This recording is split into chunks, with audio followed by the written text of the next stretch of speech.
ঠাকুরগাঁও থানার গয়া ইউনিয়নের আরাজি মাটিগাড়া এলাকা থেকে রব্বানী ইসলাম নামে এক কিশোর নিখোঁজ হয়েছে। শনিবার ১৩ ডিসেম্বর বিকেল ৫টায় নিজ বাসা থেকে বের হওয়ার পর থেকে তার আর কোনো খোঁজ পাওয়া যায়নি বলে জানিয়েছে তার পিতা মোহাম্মদ আব্দুল লতিফ। এ ঘটনায় তিনি রবিবার রব্বানীর পিতার ঠাকুরগাঁও থানায় একটি সাধারণ ডায়েরি করেছেন।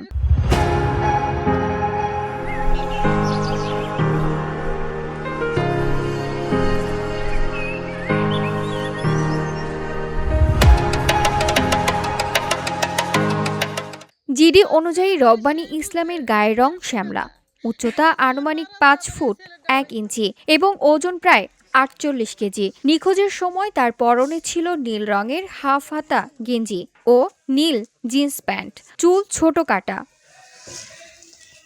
পিতা জানান, সে বাসা থেকে বের হওয়ার পর অনেক খোঁজাখুঁজি করেছি। আত্মীয় স্বজন, বন্ধু বান্ধব ও আশপাশের সব জায়গায় খোঁজ নিয়েছি, কিন্তু কোথাও তাকে পাওয়া যায়নি। আমি আমার ছেলে নিরাপদে ফিরে আসার কামনা করছি। কেউ রব্বানী ইসলামের খোঁজ পেলে নিচের নাম্বারে যোগাযোগের অনুরোধ করা হয়েছে। 01773261495 নাম্বারে।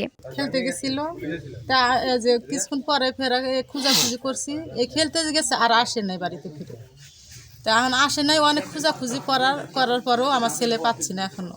এখন তো আমার কিছুই নাই, এই ছেলেটা ধরে নিয়ে আমাকে থাকা নাকবো। এখন এই ছবিটা ছাড়া আমার কিছুই নাই কাছে। আর আজকে ৪ দিন হয়ে গেল, এখনো আমার ছেলের খোঁজ পাইতেছি না আমি। নিখোঁজ শিশু দ্রুত ও নিরাপদে ফিরে আসার জন্য প্রার্থনা করছেন স্থানীয় বাসিন্দা ও সংশ্লিষ্টরা। একটা ছেলে মারা যায়। VOD Bangla news desk.